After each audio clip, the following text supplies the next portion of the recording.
Assalamualaikum warahmatullahi wabarakatuh. Alhamdulillah nahmaduhu wa nasta'inuhu wa nastaghfiruh wa na'udzu billahi min shururi anfusina wa min sayyiati a'malina may yahdihillahu fala mudilla lahu wa man yudlil fala hadiya lahu. Asyhadu an la ilaha illallah wahdahu la syarika lahu wa asyhadu anna Muhammadan 'abduhu wa rasuluh. Allahumma salli wa sallim ala Muhammad wa ala alihi wa sahbihi ajma'in, amma ba'd. Terima kasih kepada Tuan Moderator kita yang dimuliakan Ahli Jawatan Kuasa Surau, Tuan Imam, Tuan Bilal, Ustaz-Ustaz, Tuan Guru, Ustazah-Ustazah, Muslimin dan Muslimat, hadirin dan hadirat yang dirahmati Allah Subhanahu wa ta'ala. Alhamdulillah, kita bersyukur kepada Allah Subhanahu wa ta'ala kerana pada malam ini kita dapat bertemu sekali lagi. Dan saya inilah pertama kali datang ke surau ini. Dan Masya Allah, surau yang cantik, nikmat daripada Allah untuk tuan-tuan. Dan PA sistem dia pun baik kan? Cakap sikit je dengar kan? Mana rasa nak menyanyi ni? Okey, kita nak membicarakan tentang hadis palsu kan tuan-tuan. Allah Subhanahu wa ta'ala menyebut di dalam Al-Quran, laqad kana lakum fi rasulillahi uswatun hasanah. Bagi kamu pada rasul itu merupakan contoh yang terbaik. Nabi ini merupakan contoh yang mesti diikut oleh setiap orang yang mengaku beriman dengan dia. Maka apabila Nabi ini merupakan contoh, maka setiap gerak-geri perkataannya, perbuatannya, perakuan Nabi merupakan sumber dalam Islam, direkodkan oleh orang-orang yang duduk dengan Nabi, direkodkan dan dibagi tahu kepada generasi-generasi yang terkemudian. Kenapa kita perlu ikut Nabi? Kerana kita beriman dengan Allah, yang mana Allah Subhanahu wa ta'ala menyatakan dalam Al-Quran, wa anzalna ilaika dzikra litubayyina linnas ma nuzila ilaihim. Kami turunkan kepada kamu Al-Quran, wahai Muhammad, supaya kamu dapat menjelaskan kepada manusia apa-apa yang terkandung di dalam Al-Quran yang diturunkan kepada manusia itu. Maka ulama-ulama ataupun sahabat-sahabat duduk bersama dengan Nabi, tengok perkataan Nabi, dengar perkataan Nabi, tengok perbuatan Nabi, dan rekodkan perakuan-perakuan Nabi dan riwayat kepada orang yang datang kemudian. Maka semua kita ada tanggungjawab nak ikut Nabi. Bukan sekadar ikutlah, ikut dalam keadaan cinta lah, sayang kat Nabi. Tapi orang Melayu ni bab sayang Nabi tak ada masalah. Memang orang Melayu sayang kat Nabi. Sebab tu nama orang Melayu mesti, kalau yang lahir 80-an sampai ke bawah ni mesti ada Muhammad kan? Tak Muhammad, Ahmad. Sayang dekat Nabi tu. Bahkan kadang-kadang dia baca kitab Barzanji setiap minggu. Nak baca kitab Barzanji letak atas bantal kuning, walaupun Quran kadang tak baca. Sayang orang Melayu kat Nabi ni. Tapi sayangnya kita kat Nabi, ikut kita kepada Nabi mesti ikut dengan sesuatu yang benar. Maka sahabat ni dia sayang kat Nabi dan dia nak ikut Nabi. Sebab itu kata Anas bin Malik radhiyallahu anhu, dia kata, wallahi ma kunna nakdzib wa ma nadri mal kadzib.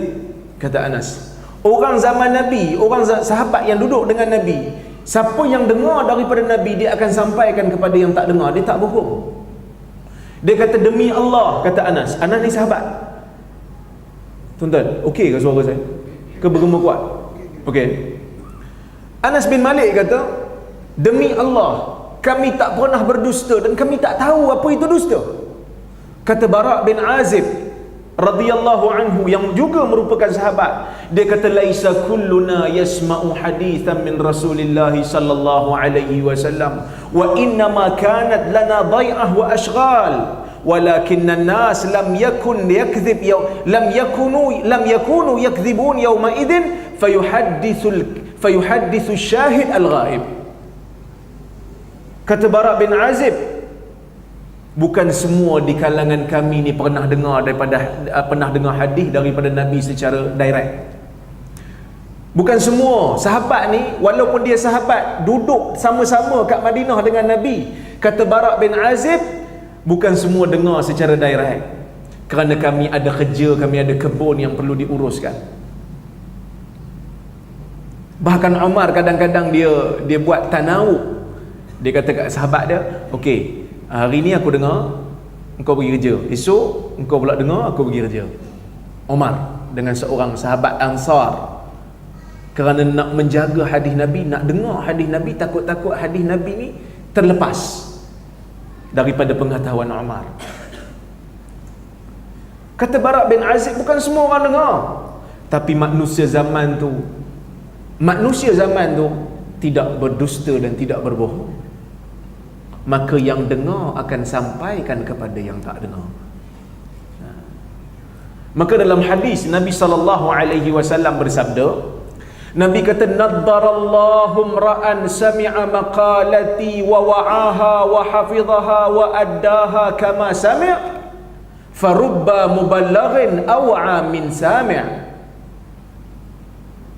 Nabi SAW bersabda, dia kata, moga-moga Allah Subhanahu wa ta'ala memperelokkan dan mencantikkan muka orang-orang yang mendengar hadis daripadaku.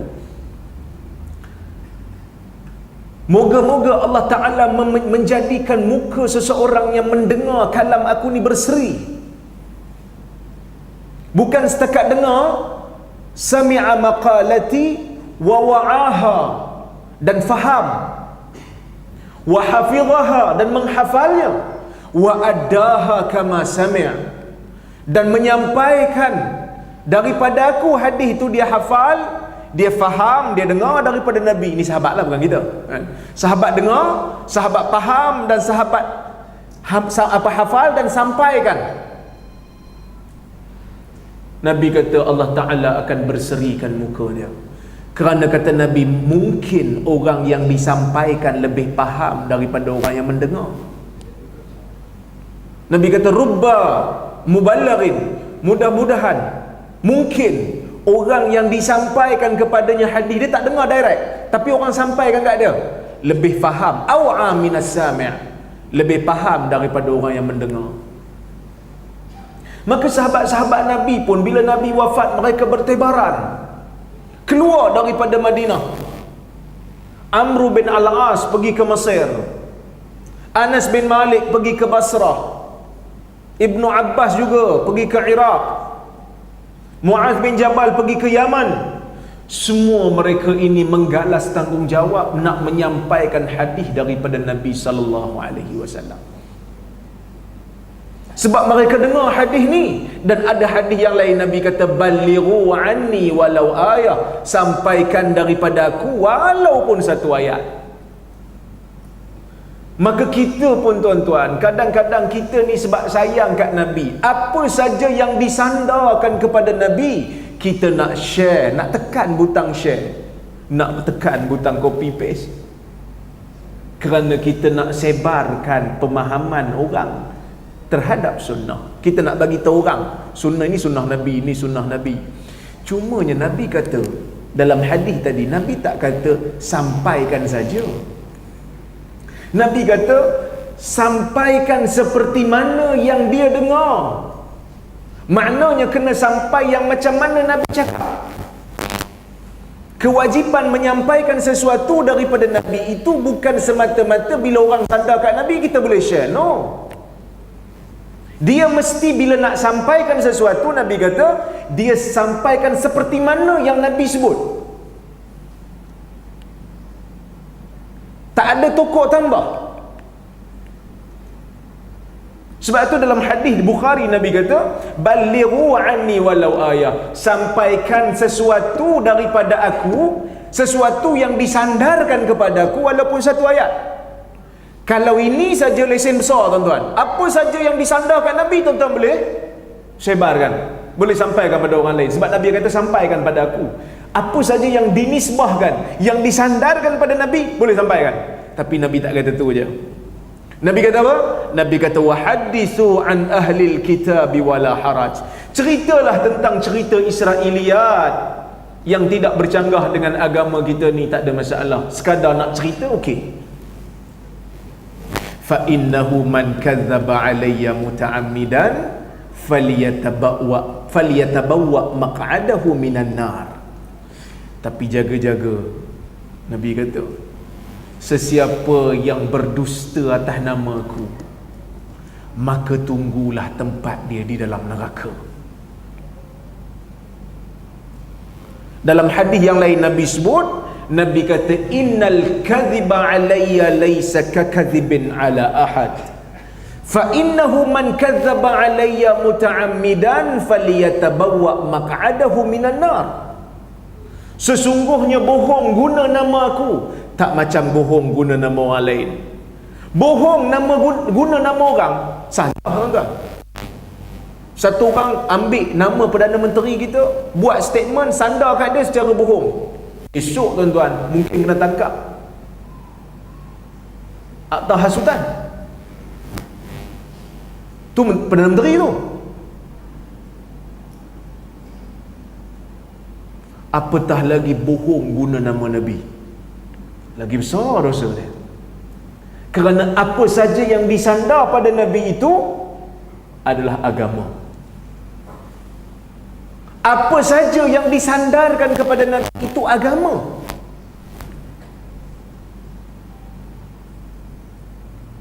Maka Nabi kata, sesiapa yang dusta atas nama aku, maka tunggulah tempat dia di neraka. Imam Muslim rahimahullah menulis kitab dia Sahih Muslim, dan dia letakkan satu mukaddimah bagaimana kita nak berinteraksi dengan hadis. Dia bawa satu riwayat Nabi SAW bersabda, kafa bil mar'i kadhiban ay yuhadditha bi kulli ma sami'. Cukuplah bagi seseorang antara kamu tu dikira sebagai berdusta apabila dia hanya menyampaikan semua benda yang dia dengar, semua benda yang sampai kat dia, semua benda yang dia baca, semua benda yang orang bagi tahu dia, dia terus sampaikan, dia tak semak dulu. Nabi kata apa? Cukuplah bagi dia dusta. Maknanya nanti satu hari dia akan termasuk dalam pendustaan terhadap Nabi. Bahkan dalam hadis yang lain, juga dalam muqaddimah Sahih Muslim, Nabi SAW bersabda, man haddatha anni bihadithin yura annahu kadhib fahuwa ahadul kadhibain. Sesiapa yang membaca daripada aku satu hadis, orang nampak macam palsu, maka dia yang baca tu salah seorang daripada dua orang yang berdusta. Sebab itu kata Ibn Hibban, dia kata, siapa-siapa yang baca hadis, sesiapa yang menyampaikan hadis dalam keadaan dia tak tahu hadis ni sahih ke tak, dia main sebar je, maka dia tak terselamat daripada ancaman neraka. Sebab tu tuan-tuan, ulama hadis serius zaman berzaman nak menentang hadis palsu. Orang tanya kepada Abdullah bin Mubarak. Abdullah ibn Mubarak ulama hadis besar daripada Khurasan. Dia ni daripada Maru. Sekarang ni Iran lah. Dia dulu Iran ni tuan-tuan, zaman sebelum Iran ni ada, itu semua tempat ulama besar ahli sunnah belaka. Sekarang dah jadi Syiah. Abdullah bin Mubarak Al-Marwazi daripada Maru. Orang tanya dia pasal hadis palsu. Dia kata apa? Dia kata ya'ishu lahal jahabidah.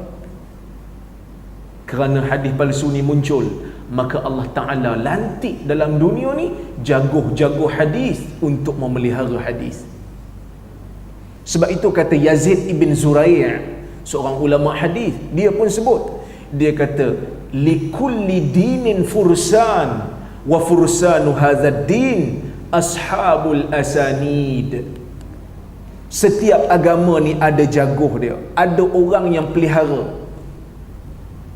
Dan jago bagi agama ini, fursan ni mana naik. Tentera berkuda zaman tu hebatlah.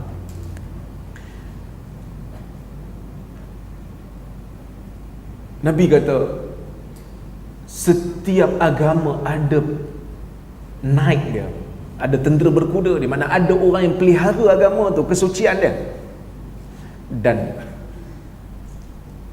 tentera ataupun jago yang menjaga agama ini adalah ulama-ulama hadis.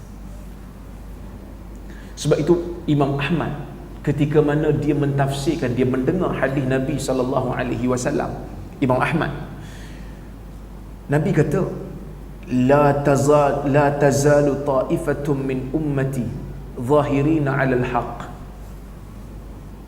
la yadurruhum man khadhalahum ila yaumil qiyamah. Atau kama qala, hadis Bukhari. Akan sentiasa ada satu puak daripada kalangan umat aku.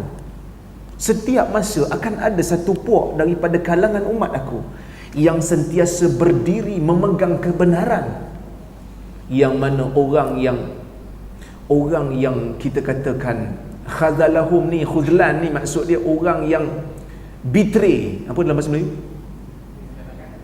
Orang yang khianat dia tak akan memberi mudarat pada dia. Setakat nak khianat orang tak heran. Dia tak heran. Dia tetap berpegang dengan kebenaran sehingga hari kiamat. Ni janji Nabi.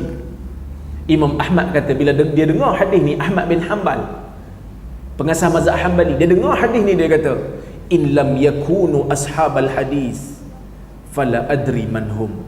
Kalaulah kumpulan itu yang Nabi maksudkan, yang akan sentiasa berdiri di atas kebenaran tu, berpegang dengan kebenaran, kalau mereka tu bukan orang-orang hadis, maka aku tak tahu siapa lagi, kata Imam Ahmad. Tuan-tuan, ulama zaman berzaman jaga hadis Nabi. Kata Sa'id bin Musayyib, inni lasirtu masirata yaumin wa laylah li ajli wa hadithin wahid. Aku sanggup berjalan sehari semalam naik unta hanya semata-mata nak cari satu hadis. Nak pastikan hadis tu sahih. Dia dengar satu hadis, nak tahu sahih ke tak. Orang baca sanad kan, dia akan tengok tok guru tu ada kat Mesir, masih hidup, dia pergi. Ada seorang sahabat dengar satu hadis, dia kata betul ke aku dengar pada Nabi ni hadis ni.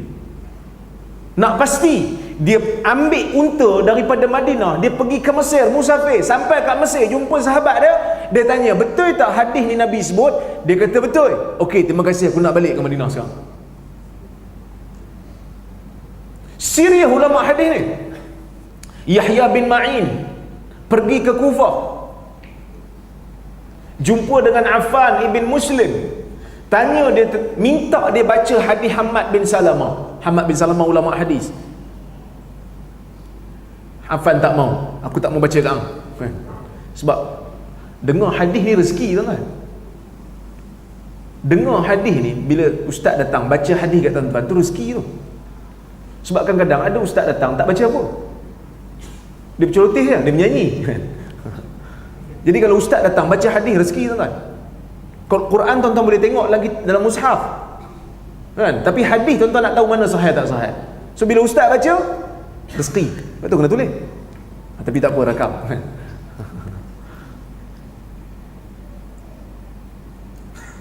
Dia jumpa Affan tak mau baca kat dia hadis.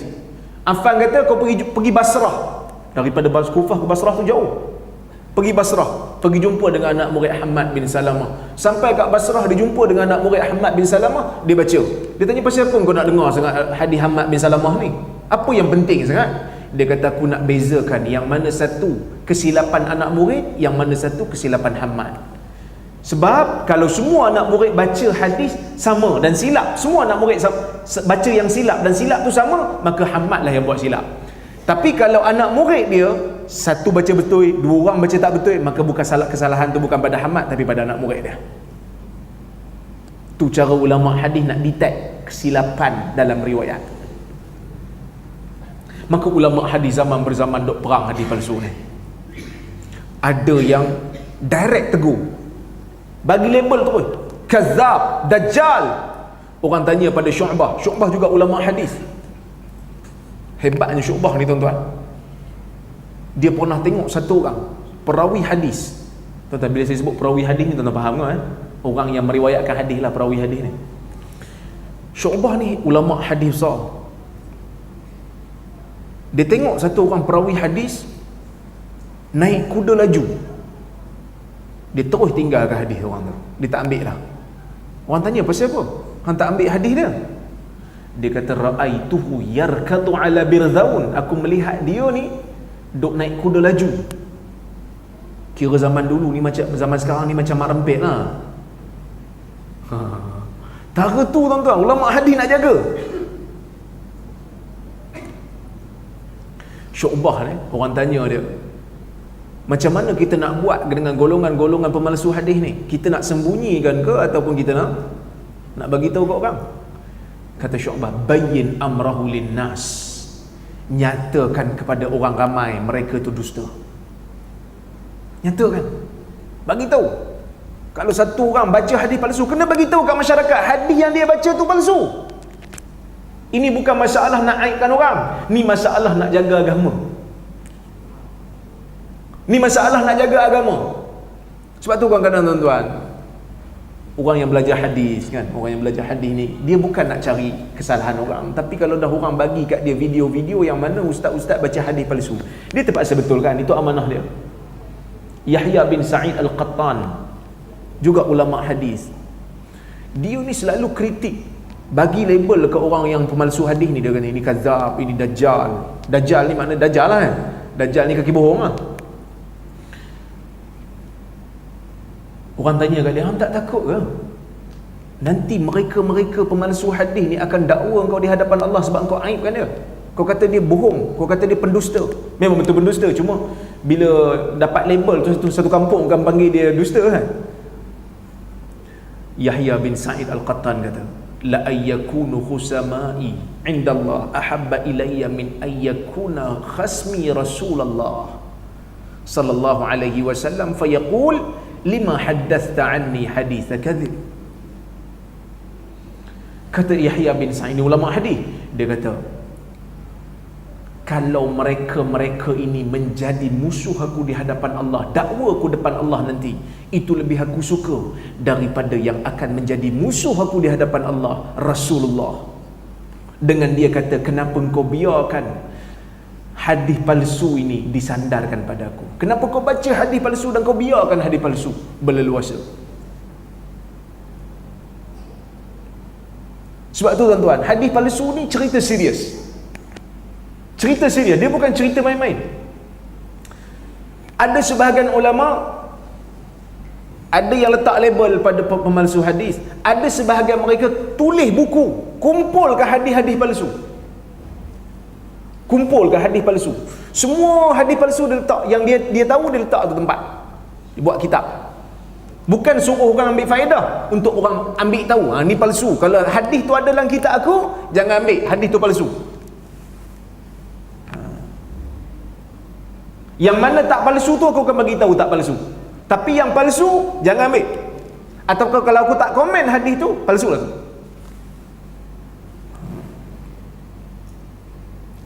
Dia macam Imam Ahmad bin Hanbal. Kenapa saya sebut Imam Ahmad bin Hanbal?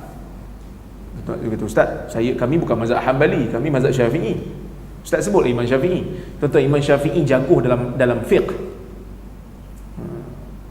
Imam Syafi'i pandangan dia dalam hadis, dalam perawi hadis ni tak banyak, sebab tumpuan dia pada fiqh. Imam Ahmad ni memang tumpuan dia hadis kan? Sebab tu saya banyak nukil daripada Imam Ahmad bin Hanbal. Bukan saya nak ubah mazhab tuan-tuan dah. Ini cerita hadis, ini bukan cerita mazhab fiqh. Imam Ahmad bin Hanbal, Dia paksa anak dia untuk hafal 15,000 hadis palsu. Anak dia marah dia. Anak dia kata, ini buang masa ini. Ini bukannya betul daripada Nabi pun. Nak buat apa? Rugi gigabyte otak lah. Imam Ahmad kata hafal. Dah siap hafal? Imam Ahmad kata okey. Dah hafal kan 15,000 hadis palsu kan? Okey, sekarang ni mula hafal hadis sahih. Sebab kita kena kenal hadis palsu. Kena kenal hadis palsu tu, supaya kita tak percaya dengan hadis tu. Tuan-tuan, ini baru mukadimah, belum masuk tajuk ni. Sebab tajuk kita faktor dan kesan kan. Saya baru nak cerita serius ulama hadis lawan golongan pemalsu hadis. Sebab ada orang kata kat saya kadang-kadang adalah, saya bidang hadis taklah hebat, tapi saya tahulah kitab-kitab yang membicarakan tentang hadis palsu ni saya boleh semak lah. Setakat kalau ada dalam kitab saya boleh semak. Jadi kadang-kadang orang kata kat saya, ini benda kecil Syekh, cerita hadis palsu ni benda kecil. Saya kata, tu orang tak salat tu. Kita kata, tuan-tuan, dia tak salat, siapa yang sesat tengok dia tak salat? Satu orang tak salat, dia tahu tak salat dosa? Dia tahu. Satu orang tak solat, orang tengok dia tak solat, orang tahu tak? Ya, orang yang tengok dia tak solat tu, orang tahu tak, tak perbuatan tak solat tu dosa? Tahu. Tapi satu ustaz baca hadis palsu, orang ramai rasa dosa ke tak? Orang ramai tak rasa dosa. Orang ramai tersandar dengar, "Uish, hebat ustaz ni. Hadis baru saya dengar ni." Sebab itu Ibn Hajar Haytami pernah keluarkan fatwa, mana-mana orang, mana-mana khatib yang membaca hadis palsu atas mimbar perlu dipenjarakan dan disebat. Kerana membaca hadis palsu maksiat, dosa besar, neraka. Dia orang kata kat saya, ini semua isu kecil ni. Ini jangan dok ikut sangat ustaz-ustaz belajar hadis ni. Tak ada cerita lain. Hadis palsu, hadis palsu, hadis palsu. Tuan-tuan, kita kata kita sayang kat Nabi. Kita kata kita sayang kat Nabi. Ikut Nabi ni bukan hanya semata-mata dengan memakai pakaian yang Nabi pakai. Bukan. Ikut Nabi ni dengan kita membersihkan nama Nabi daripada pendustaan.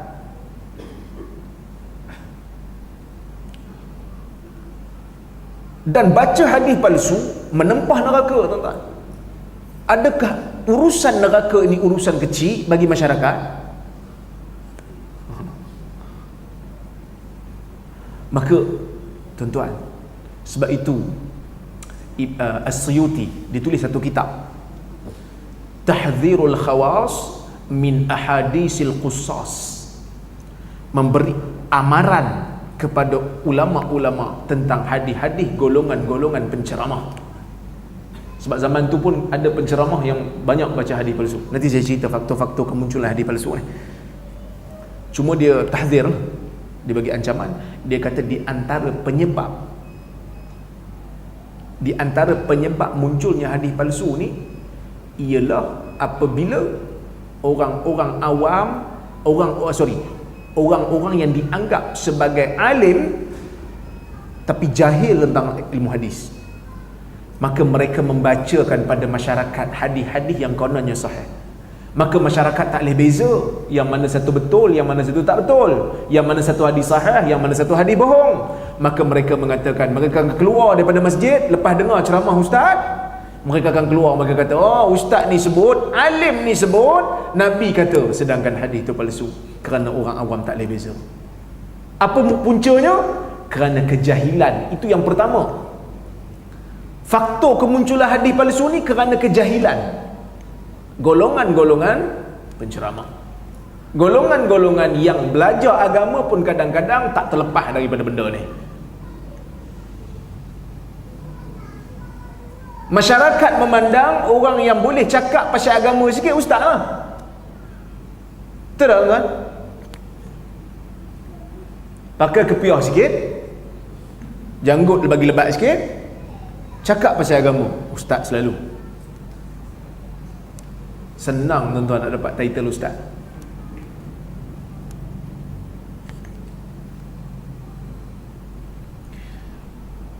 Kata Suyuti, al-alim 'inda al-awam man sa'idal mimbar. Orang alim di sisi orang awam ni adalah mereka yang memanjat tangga mimbar bagi khutbah. Kira ustaz lah tu. Sedangkan kadang-kadang dia tak tahu ilmu hadis apa pun. Tu faktor yang pertama kemunculan. Itu paling besar yang berlaku dalam masyarakat kita hari ni pun sebab itulah. Itu yang keluar macam-macam fatwa dari macam-macam pandangan disandarkan pada Nabi. Kadang-kadang kita pun pelik dengar. Saya bukan nak timbulkan isu, tapi tuan-tuan saya nak bagi tuan-tuan fikir. Nabi ni orang Arab ke orang Melayu ke mama? Nabi ni orang Arab. Tiba-tiba Nabi makan roti jala campur kari. Saya tahu dia silap. Cuma kesilapan mesti dibetulkan. Ada orang kadang-kadang bila kita tegur kan, silap tu, Syekh sangka baik. Sangka baiklah sikit. Sangka baik tidak menjadikan kesilapan betul. Sangka baik, ya, memang saya tahu saya sangka baik dengan awak orang baik. Tapi hadis kena ada disiplin. Nak petik hadis kena pastikan exact text. Tak boleh main kata Nabi kata macam ni, Nabi kata macam ni. Tak. Isu ni isu besar.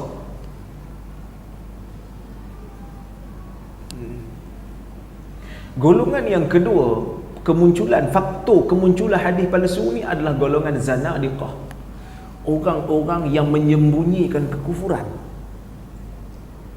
Zaman dulu bila tamadun Islam membesar, orang-orang yang kafir ni dia takut dengan Islam, maka dia masuk Islam secara zahir, dia menyembunyikan kufur.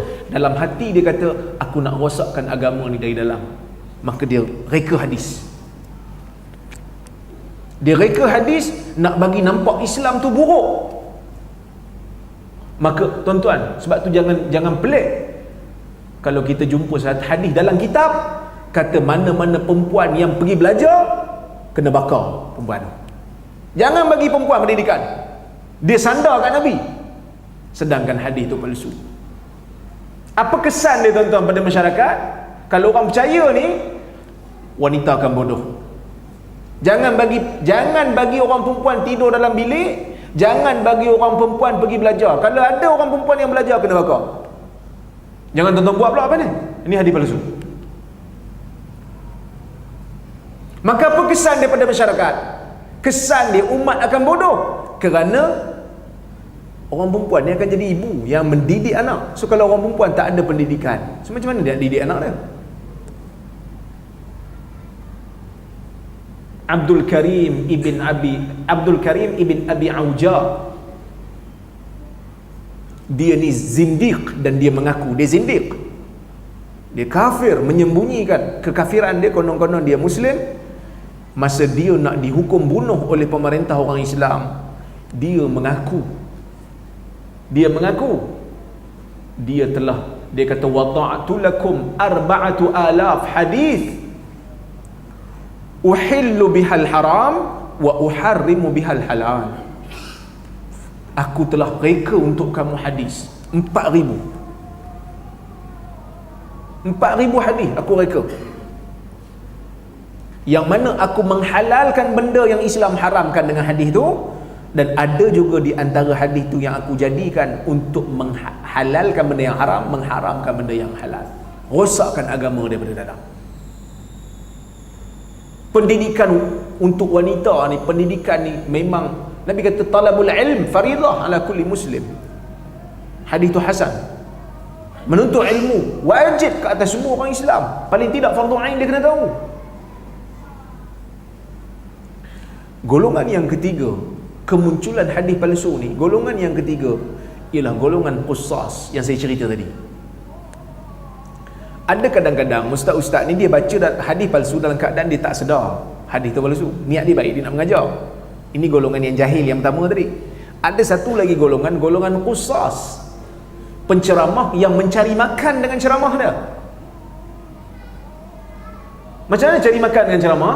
Zaman dulu tuan-tuan, zaman dulu ada satu kumpulan dipanggil Qussas, yang mana dia ni akan buat halaqah dalam masjid, bulatan dalam masjid, dia akan berceramah. Jadi orang akan bagi dia duit. Macam mana cara nak bagi orang ramai panggil dia? Dengan membawa cerita-cerita yang ajaib dan sandar kat Nabi.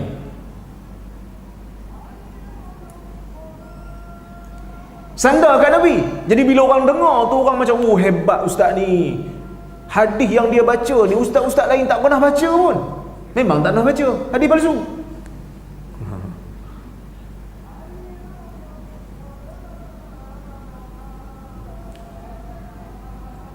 Contohnya,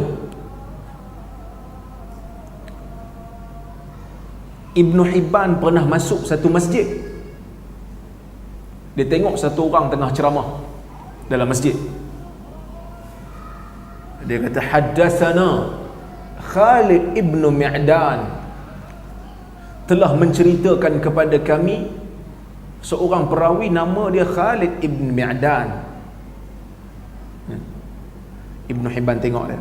Ibn Hibban kata, bila kau masuk, bila kau jumpa dia? Bila kau jumpa dia? Dia kata, aku jumpa dia pada tahun sekian-sekian. Kau jangan bohong, dia meninggal 2 tahun sebelum tu. Syekh yang kau kata kau dengar tu meninggal 2 tahun sebelum yang tarikh yang kau bagi tu, dia dah mati dah. Dah 2 tahun dah mati. Kau jangan bohong. Ni kaki bohong, tuan-tuan. Yahya bin Ma'in dan Ahmad bin Hanbal masuk dalam satu masjid dekat Iraq. Dia masuk dalam satu masjid dekat Iraq, penceramah tengah ceramah. Dia kata, haddatsana Ahmad bin Hanbal wa Yahya bin Ma'in. Lepas tu dia baca hadis. Ahmad bin Hanbal tengok Yahya, Yahya tengok Ahmad. Dua-dua ulama hadis. Dia kata, bila masa dia ni jadi anak murid kita? Dia main jual nama. Sebab zaman dulu kan media terhad, dengar nama ulama besar tapi muka tak kenal. Betul tak? Zaman dulu TV tak ada.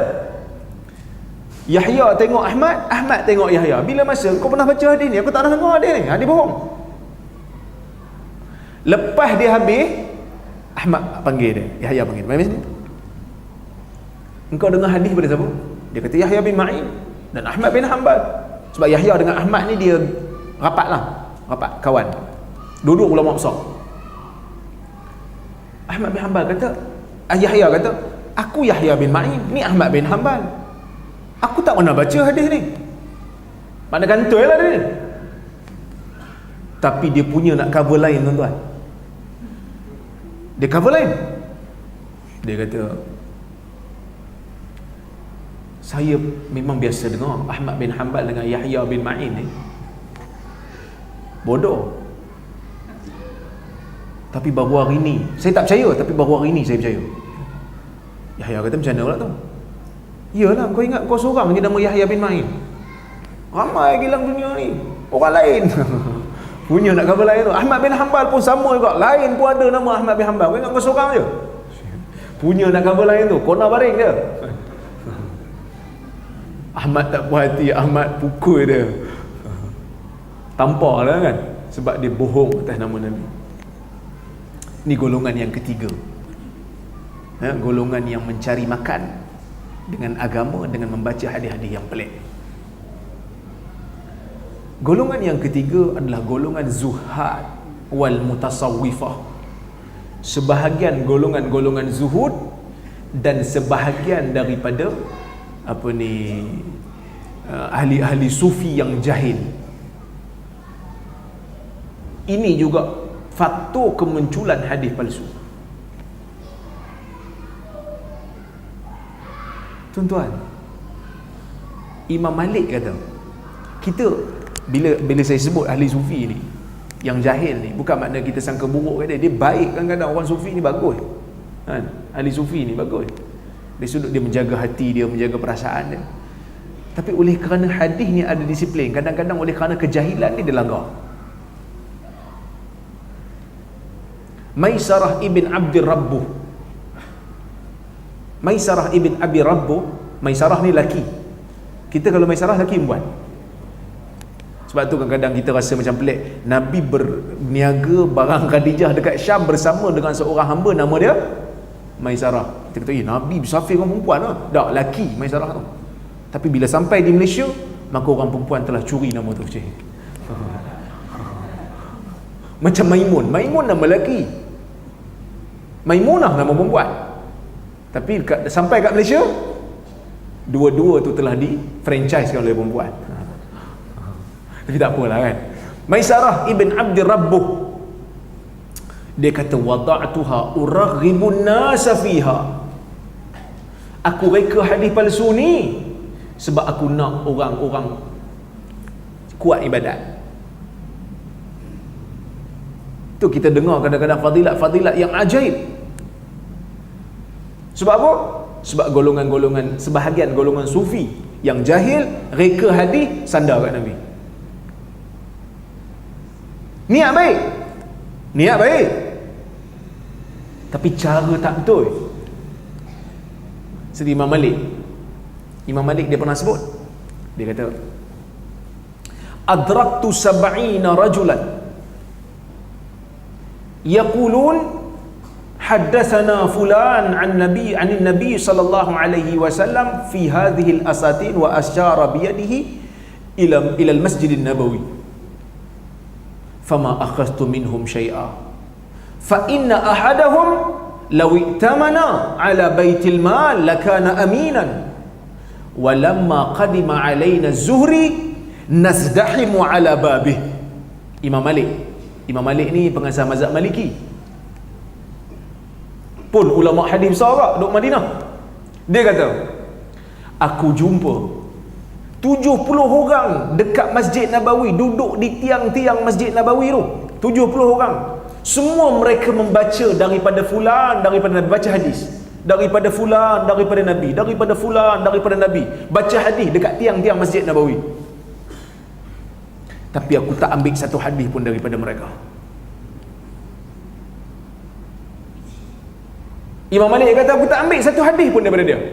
Pasal apa? Pasal fa innahum lam yakunu min ashabis sya'an, kerana mereka bukan pakar dalam ilmu ni. Tapi mereka ni, kesemua mereka, kalau kita suruh dia jaga baitul mal, suruh dia jaga harta orang Islam, lakana aminan, dia amanah, dia orang baik. Tapi oleh kerana dia bukan bidang hadis, maka dia tak pakar, aku tak ambil hadis dia. Tapi bila datang kepada kami Zuhri, bila Zuhri datang, Zuhri ulama hadis besar, bila Zuhri datang, kami berebut-rebut ke pintu rumah dia untuk dengar hadis pada dia. Sebab tu tuan-tuan, bila ulama kritik sebahagian golongan sufi yang merupakan munculnya hadis palsu, bukan kita nak kata orang sufi ni hati dia jahat, tak. Cara dia tak betul.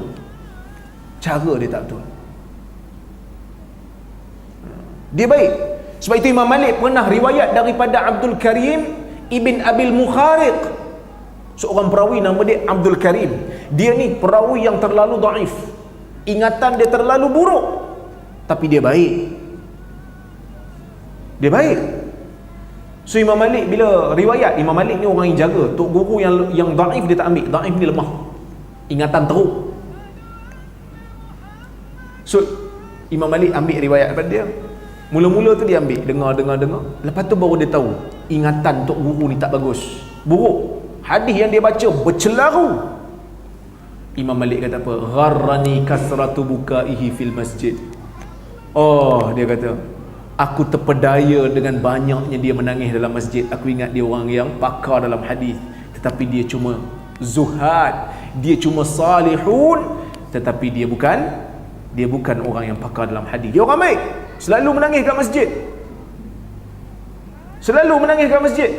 Orang baik, tapi dia bukan pakar hadis. Nak ambil hadis, ambil daripada pakar dia. Sebab tu kata para ulama, man takallama fi ghairi majalihi ata bil ajaib.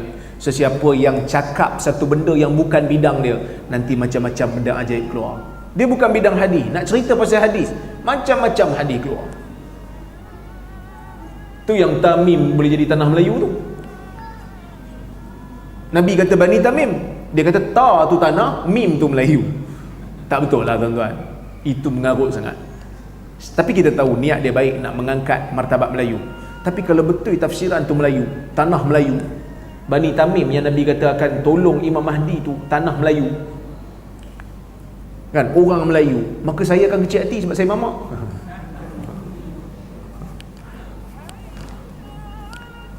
Dan ada lagi satu golongan yang dipanggil sebagai orang yang taksub mazhab. Taksub mazhab. Dia ada dua, mazhab akidah dengan mazhab fiqh. Mazhab akidah, contohnya macam Syiah. Syiah ni dia buat satu doktrin agama, dia reka hadis yang bagi sokong dah. Laulaka ya Muhammad ma khalaqnal aflak walaula Ali ma khalaqtuk walaula Fatimah ma khalaqtukuma. Kalau tak kerana kamu wahai Muhammad, aku tak cipta alam semesta ni. Nabi kata lah kononnya, kalau tak kerana Ali, aku tak cipta engkau Muhammad. Kalau tak kerana Fatimah, dua-dua kamu ni aku tak cipta. Dia nak suruh apa? Nak suruh angkat Ali, nak suruh angkat Fatimah. Tuan-tuan, kita ahli sunnah, kita sayang kat keluarga Nabi. Bila kita kata Ali, Ali bin Abi Talib, kita kata radhiyallahu anhu, moga-moga Allah Ta'ala meredai dia. Bila kita sebut perkataan Fatimah, kita kata nisa ahlil jannah, sayyidatu nisa'i ahlil jannah, ketua wanita syurga, kan? Fatimah ni hebat. Nabi sayang kat Fatimah ni.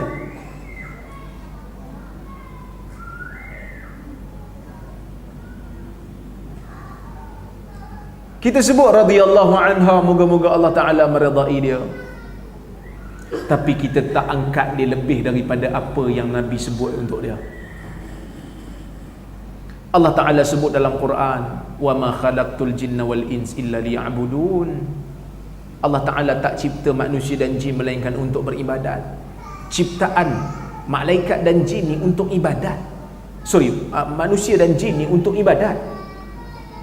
Bukan Allah Ta'ala cipta alam semesta ni untuk kerana adanya Muhammad, kerana Ali, kerana Fatimah. Bukan.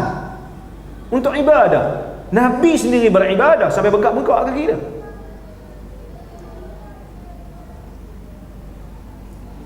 Syiah tak suka dengan Muawiyah. Dia benci dekat Muawiyah sebab Muawiyah perang dengan Ali. So dia pun reka hadis, idza ra'aitum Muawiyah 'alal minbar faqtuluh. Kononnya Nabi kata, kalau kamu tengok Muawiyah atas mimbar, bunuh dia. Konon Nabi kata. Tapi dia lupa Nabi ambil Muawiyah jadi penulis wahyu. Kalau betul Muawiyah akan jadi jahat dan Nabi tahu Muawiyah akan jadi jahat, Nabi suruh bunuh. Pasal apa Nabi tak bunuh siap-siap?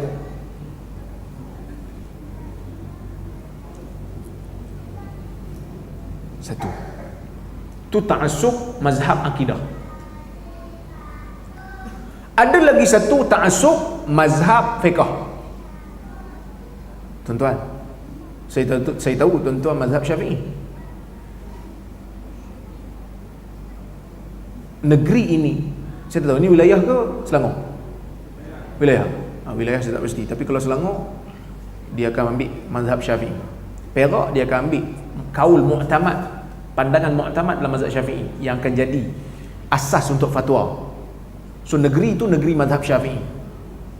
Tak apalah, kerana Imam Syafi'i juga adalah imam ahli sunnah yang diiktiraf keilmuan dia. Tapi Islam tak pernah suruh kita ta'assub sampai kita menyesatkan mazhab-mazhab yang lain. Islam tak pernah kata mazhab Syafi'i itu agama. Siapa keluar pada mazhab Syafi'i tak keluar pada agama. Dah. Islam tak pernah kata.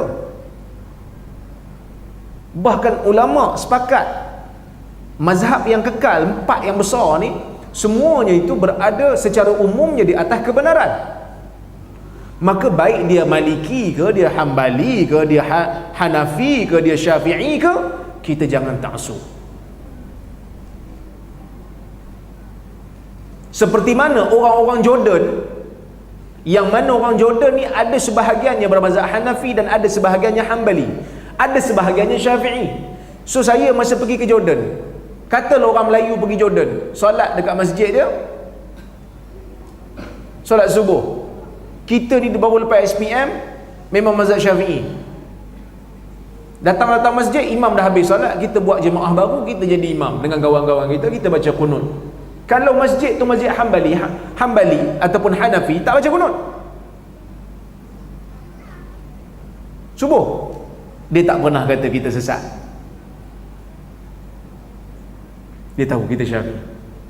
So kita kalau pergi masjid India yang bermazhab Hanafi, kalau solat subuh pun dia tak kunut. So kita tahulah ini Hanafi ni. Jangan ta'assub. Kerana ta'assub itu tak bagus. Apa maksud ta'assub? Kita je betul. Kalau kita salah pun tetap kata betul. Itu ta'assub. Memenatkan ta'assub ni. Tapi golongan ni ada. Golongan ni ada.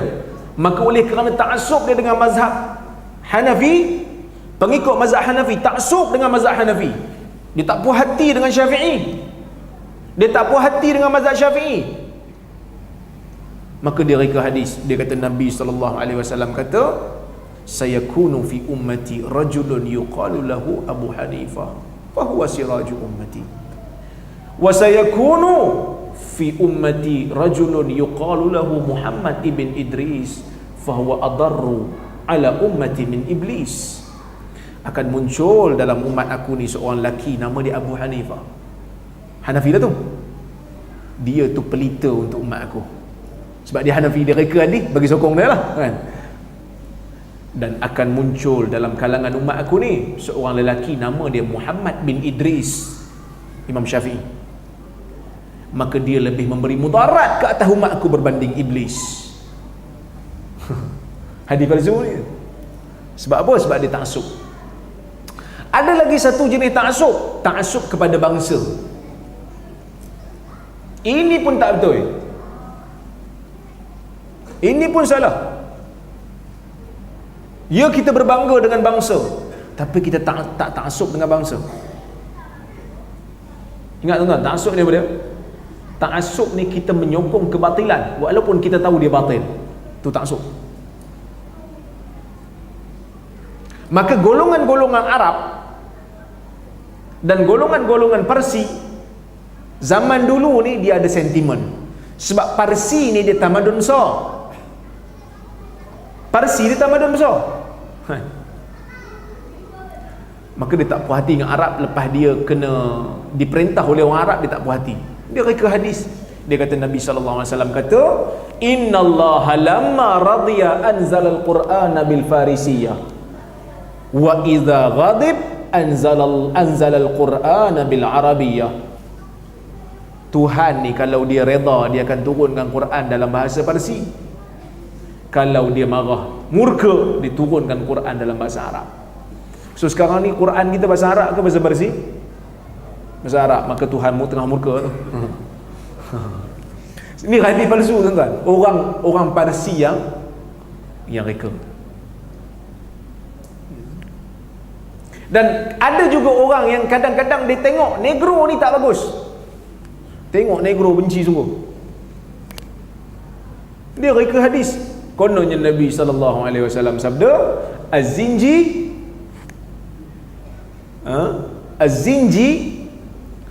iza ja'a sariqa iza syabi'a zana. Negro ni kalau lapar dia mencuri, kalau kenyang dia berzina. Ekstrim kebangsaan tak boleh. Sekadar tuan-tuan. Sekadar. Dan faktor yang seterusnya, munculnya hadis palsu ni, orang yang ada kepentingan dunia. Orang yang ada kepentingan dunia. Ada hadis palsu. Al-battikh ma'uhu rahmah wa halawatuhu mithla halawatil jannah. Tembikai ni air dia tu rahmat, manis dia tu seperti manisan syurga. Siapa yang reka? Toke jual tembikai. Nak bagi tembikai aku. Al-bazinjan shifaa'un min kulli da. Terung penawar segala penyakit. Maka orang ramai makan terung. Bila makan terung berangin je kan. Apa ni penawar apa? Hadis palsu, tokek terung yang reka.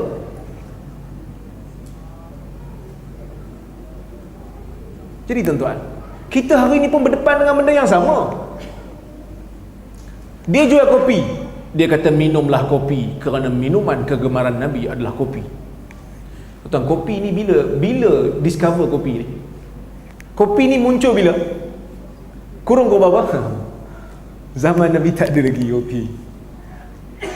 Kata Ibn Qayyim, kalau disebut dalam hadis tu berah, arus, berah, itu bukan berah kita ni, tapi kacang snobar yang bentuk dia macam berah tapi kacang. Ibn Qayyim sebut dalam Zadul Ma'ad, kalau disebut perkataan berah dalam hadis tu bukan berah yang difahami oleh orang hari ni, tapi snobar, kacang, kekacang. So tiba-tiba kalau lah kata orang buat, dia reka hadis Nabi pagi-pagi makan nasi rabu, tuan-tuan, memang bohong. Memang bohong. Dia nak bagi laku jualan dia. Nak bagi laku jualan dia, maka dia reka hadis, suruh orang beli. Macam-macam kalau tuan-tuan baca kitab hadis palsu yang ulama kumpul, halba pun ada kelebihan. Apa ni kusbarah? Apa kusbarah? Kusbarah ni ketumbar. Ni orang perempuan pun ada diet kalau ikut hadis palsu. Ada hadis palsu, malam pertama tu jangan bagi orang perempuan minum guna cuka, apple masam tak boleh, ketumbar tak boleh kan? Itu hadis palsu. Ada juga seorang ustaz, dia baca, dia kata kalau nak bersama dengan isteri pun, malam ni tak boleh, malam tu tak boleh, malam ni tak boleh, malam tu tak boleh. Kalau bersama malam ni dapat anak gila, dapat anak pondan, dapat anak kan? Tak ada tuan-tuan, tak ada. Islam kata nak bersama ni bila-bila pun boleh, jangan waktu dia haid dengan nifas ya. Waktu lain tuan-tuan tak apa. Saya nak je kata, mungkin ustaz tu kan, mungkin ustaz tu lahir dalam keadaan langgar lampu merah kot. Tu kasar segala kan.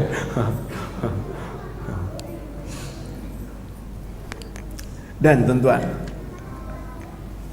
hadis palsu, kesan dia, saya nak baca sardan 5 minit lagi. Secara umum, bila kita kata hadis palsu ni, kita biar merebak dalam masyarakat. Yang pertama, kita akan mengamalkan hadis yang sahih. Kita kata kita sayang kat Nabi, so kita kena pertahan hadis, kita amal yang sahih. Apa salahnya ustaz? Benda baik. Itu biasa kan? Benda baik ustaz. Kita nak suruh orang salat, maka kita buat fadilat amalan-amalan yang Nabi dah ajar. Kata Al-Qaradawi, sesiapa yang mereka hadis kemudian menyandarkannya kepada Nabi dan merasakan ia baik, maka seolah-olah dia telah menghina Nabi dengan dia berkata pada Nabi, ya Rasulullah, engkau mati dalam keadaan engkau belum sempat sempurnakan kerja-kerja menyampaikan hadis sehingga selesai, duduk tak apa diam-diam dalam kubur tu, aku akan reka hadis bagi pihak engkau. Seolah-olah macam itulah, seolah-olah macam itulah kita cakap kat Nabi.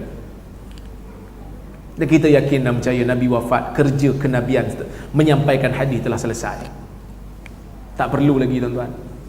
Sebab tu ulama hadis Ibn Mubarak kata, inna fis sahih la syughla. Hadis sahih ni telah menyibukkan kita daripada hadis-hadis palsu ni. Kita kalau nak amal hadis sahih tuan-tuan, tak teramal pun. Berlambak hadis sahih. La syughla. Kita akan sibuk kalau beramal dengan hadis sahih. Tak perlu lagi lah hadis palsu. So kita akan meninggalkan hadis sahih kerana kudrat kita terhad. Saya bagi contoh tuan-tuan. Ulama hadis menghukum riwayat-riwayat tentang kelebihan hari Ashura untuk bagi makan sebagai tidak sahih. Dia muncul kerana reaksi bila orang Syiah sedih pada hari itu meratap. Golongan yang tak setuju dengan Syiah, dia buat pesta, dia reka hadis, suruh bagi makan. So kita hari tu pesta, pergi makan, maka kita meninggalkan hadis yang sahih. Hari itu sepatutnya buat apa? Puasa. Asyura puasa 9, 10 ataupun 10, 11.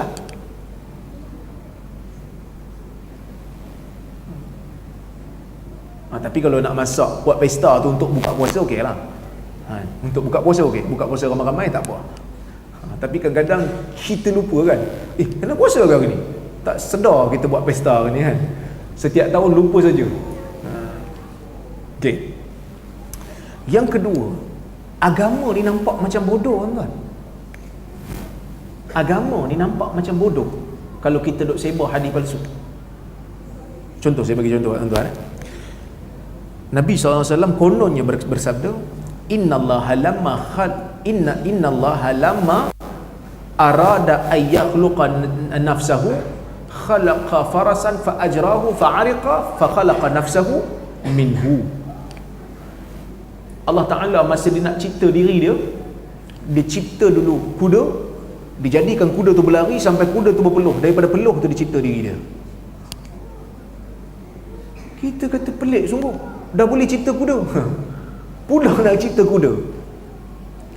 Man haddatsa bi haditsin fa atisa indahu fa huwa dalilun ala sidqi. Siapa baca hadis kemudian dia bersin, itu tanda hadis itu sahih. Saya ada bersin tak tadi? Kita dengar boleh, betul. Bersin tak bersin ni bukan boleh paksa. Dan kadang-kadang hadis palsu menyebabkan kita termasuk dalam syirik. Hadis palsu ni kadang-kadang menyebabkan kita jadi syirik. Ada hadis kata, man ahsana dhannahu bihajar la nafa'ahu Allahu bih. Siapa yang berbaik sangka dengan batu, maka Tuhan akan jadikan batu tu bermanfaat untuk dia. Tangkal simpan batu. Pirangli tegur lama dah benda ni. Dia beli batu berapa ringgit? Dia beli batu 10 ringgit kan, dapat pinjam 5 ringgit kan, dipersilakan ke longkang. Piramli tegur lama dah. Kalau kita dok biar hadis ni dalam masyarakat, tuan-tuan, dia akan jadi azimat. Orang dok pegang batu, orang dok percaya pada tangkal. Dan kadang-kadang kita biar hadis palsu merebak, menyebabkan penghinaan pada Nabi. Boleh menyebabkan penghinaan pada Nabi. Contoh, ada hadis, man sallat duha kadza wa kadza raka'ah u'tiya thawab 70 nabiyya. Siapa yang solat duha sebanyak beberapa rakaat, maka akan diberikan pahala 70 orang para nabi. Tuan-tuan, Nabi Allah Ibrahim alaihi salam, daripada muda sampai tua diuji oleh Allah Azza wa Jalla. Waktu muda dia kena baling dalam api. Bila dia dah kahwin, Allah Ta'ala uji dia lambat dapat anak. Dapat pula anak, kena hantar dekat Mekah. Tinggalkan biwadin ghairi zi zara'in inda baitikal muharram. Tak ada apa, Tuhan selamatkan bagi Zamzam. Kemudian datang pula, Ibrahim datang ke Mekah, tengok Ismail dah besar, dah boleh kerja. Datang pula perintah sembelih pula anak tu. Kalau sembelih hantar kat orang lain untuk sembelih tak apa, tangan sendiri kena sembelih. Ujian yang Allah Ta'ala beri kepada Nabi Allah Ibrahim ni besar, tuan-tuan. Sebab itu Allah Ta'ala jadikan dia sebagai Al-Khalil. Apa maksud Khalil? Khullah ni maksud dia penuhnya jiwa dengan cinta kepada Tuhan, sehingga tak ada ruang dah cinta pada makhluk dalam jiwa Ibrahim. Maka sebab tu Allah Ta'ala suruh Nabi Ibrahim, masa dia dapat anak, Tuhan suruh hantar dekat lembah yang tak ada apa. Orang tua dapat anak, macam tuan-tuan, kita dapat cucu ya? Special layanan. Nyamuk gigit cucu kita, kita gigit balik nyamuk tu. Orang tua dapat budak kecil, dia layan lebih. Begitu juga Ibrahim, umur dia lanjut, dia dapat anak, dia sayang kat Ismail lebih. Allah Ta'ala suruh hantar ke Mekah, buang ke Mekah. Tak ada apa. Nak buang rasa sayang kepada makhluk daripada jiwa dia. Sampai suruh sembelih. Bila dia sembelih, kan, ready untuk sembelih, maka Tuhan ganti. Maka Tuhan tahu Ibrahim bersedia. Apa saja Tuhan dia suruh, dia sedia. Maka dia diberikan dengan gelaran Al-Khalil. Tuan-tuan, kita apa yang kita buat untuk agama? Apa yang kita buat untuk agama? Kita tanya diri kita masing-masing. Saya pun tak tahu. Dah 32 tahun saya hidup dalam dunia ni, apa yang saya buat untuk agama? Apa ujian yang paling besar yang Tuhan pernah bagi kat saya? Sampai nak kata kita boleh menandingi pahala Nabi Allah Ibrahim AS. Salat duha beberapa rakaat, bukan pahala Nabi Ibrahim kita potong, 70 Nabi kita potong. Adakah itu ajaran Islam? Maka kita seolah-olah telah menghina para rasul. Tuan-tuan, kita hina Nabi. Tapi kita kadang-kadang ya, dalam agama ni, kalau kita tengoklah, kadang-kadang dalam urusan dunia kita banyak guna logik, kan? Tapi kadang-kadang dalam urusan agama, bila ustaz-ustaz baca hadis ni, hadis tarawih contoh, kan?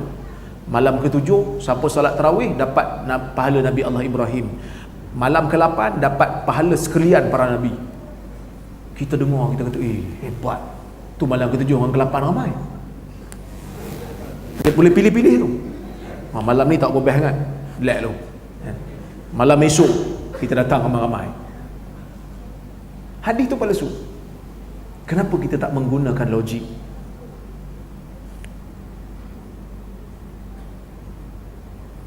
Baik.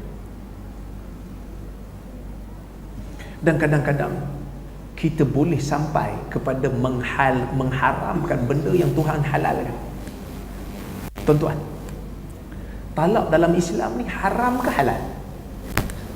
Talak dalam Islam ni haram ke halal? Halal. Tapi jangan salah gunalah, kan? Halal. So kalau dah tak boleh, tak ada sepahaman, tengok suami balik ke rumah, tengok suami tak bagi nafkah, lepas tu bila balik ajak kita wrestling, kita pula jadi punch bag dia, kan? Maka bolehlah cerai, kan? Tapi ada hadis palsu yang menyebabkan kadang-kadang orang tak bagi langsung kita cerai. Walaupun kadang-kadang datang pejabat agama, muka dah macam sunda bolong, lebam tu kena tumbuk. Jangan minta cerai ni. Bergegar aras Tuhan ni minta cerai. Tak pernah dengar, tuan? Tazawwaju wa la tutalliqu fa inna at-talaq yahtazzu bihi 'arsyur rahman.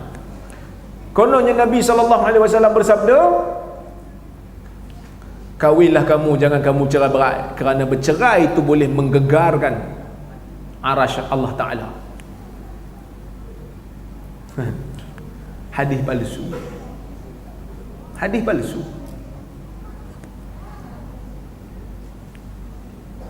Ada hadis palsu lagi satu. Innallaha amara al-hafadhah alla taktubu amal as-saimina min ummati atau min khalqi ba'da al-asri sayyi'ah. Allah Ta'ala perintahkan kepada malaikat yang catat amalan, dia kata jangan tulis lepas asar. Kalau orang yang buat dosa, dia puasa lepas asar, jangan tulis. Maka boleh buat apa saja, tapi mujur hadis ni tak sahih. Kita mana puasa tu tunggu lepas asar, lepas asar je nak buat apa buat. Menghalalkan benda yang Allah Ta'ala haram. Nak mengumpat ke, nak apa, pukul orang ke, adakah ini ajaran Islam?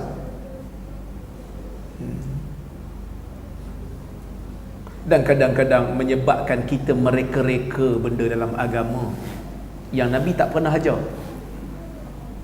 Saya sebut tadi awal, kan, Nabi tu contoh yang baik. So bila contoh yang baik, apa yang dia buat kita ikut. Cikgu yang baik, cikgu cemerlang apabila dia dapat melahirkan anak murid yang pandai dan dia dapat melahirkan modul pengajaran yang baik. Tiba-tiba anak murid dia datang ambil modul tu ubah, dia suka tak? Saya ni cikgu cemerlang selama 20 tahun berturut-turut. Johan menunggu apa? Dia ada istilah tu. Johan menanti kan, Johan menunggu lah kan. Jangan dok ubah lah saya punya tu. Dia pun tak suka orang ubah dia punya ajaran. Nabi punya ajaran jangan ubah. Contoh hadis apa? Bila nak makan ambil garam sikit. Biasa dengar tak tuan? Kita sebelum makan ambil secubit garam, letakkan di atas langit. 70 penyakit akan hilang. Hadis palsu. Sebahagian dia terlalu dhaif. Tidak ada satu pun yang sahih dalam bab ini.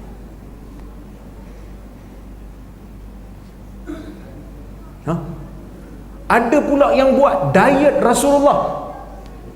Ikan tak boleh campur dengan makanan laut, tak boleh campur dengan makanan darat. Orang dok tanya saya dekat Facebook, betul ke ni ustaz? Saya kata, kalau betul tak boleh makan darat, makanan darat dengan makanan laut, susah orang Melayu. Orang Melayu cukup susah. Tuan-tuan, makanan orang Melayu apa? Tom yam. Tom yam campur. Okey lah dia kata, tom yam ni makanan siap, masa kita jarang makan. Tuan-tuan, ni apa? Sambal tumis, masak merah ayam. Kita pergi kenduri makan masak merah ayam kan. Tuan-tuan, ayam yang nak buat sambal tu pakai belacan. Belacan datang pada laut ke daripada darat?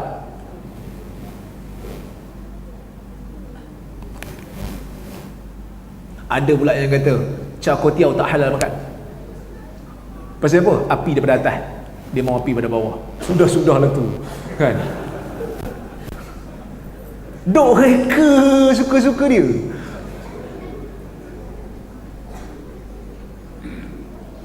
Allahu Akbar. Jadi tuan-tuan, itulah serba sedikit yang saya boleh kongsikan supaya saya dapat menimbulkan kesedaran kita bersama seriusnya isu hadis palsu ni. Dan alhamdulillah kita tengok Jakib, dia serius sekarang ni. Dia ambil mana-mana hadis palsu yang masyhur, dia letak dalam hadis palsu. Kenalilah hadis palsu supaya kita tak sebarkan pada masyarakat. Dan sesuatu yang belum pasti daripada Nabi, tuan-tuan, kita jangan sebarkan. Kita jangan sebarkan.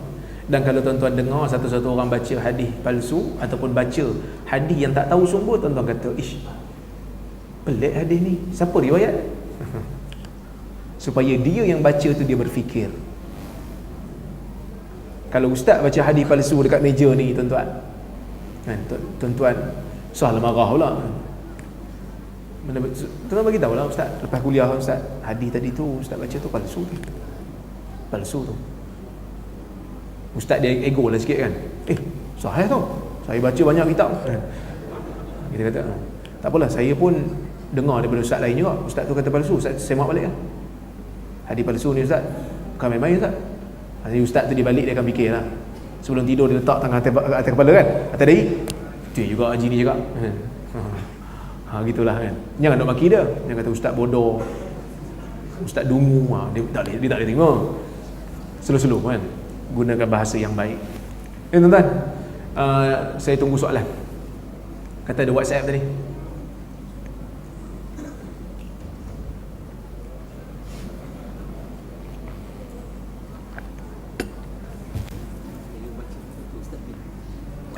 Tak apa. Sorry. Ada 1, 2, 3, 4, 5.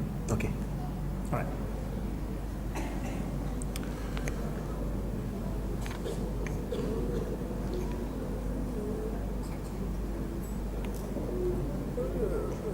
Soalan ni selalu didengar, bacaan Yasin malam Jumaat, tahlil keduri arwah sebenarnya dari mana? Adakah dalil yang kuat menyarankan kita buat semua tu? Adakah bacaan surah Al-Kahfi malam dan hari Jumaat hadis yang sahih? Yang sahihnya berdasarkan yang ada riwayat yang kuat ialah baca surah Kahfi. Walaupun riwayat yang marfu' tidak begitu kuat, riwayat yang mauquf ada yang menyokong maka surah Kahfi.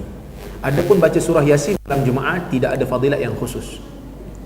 Surah Kahfi ada fadilat khusus. Dia kaedah dia mudah tuan-tuan. Orang tanya saya, ustaz, salah ke nak baca Yasin malam Jumaat? Saya kata tak salah pun baca malam Jumaat ni. Yasin ni malam apa boleh baca?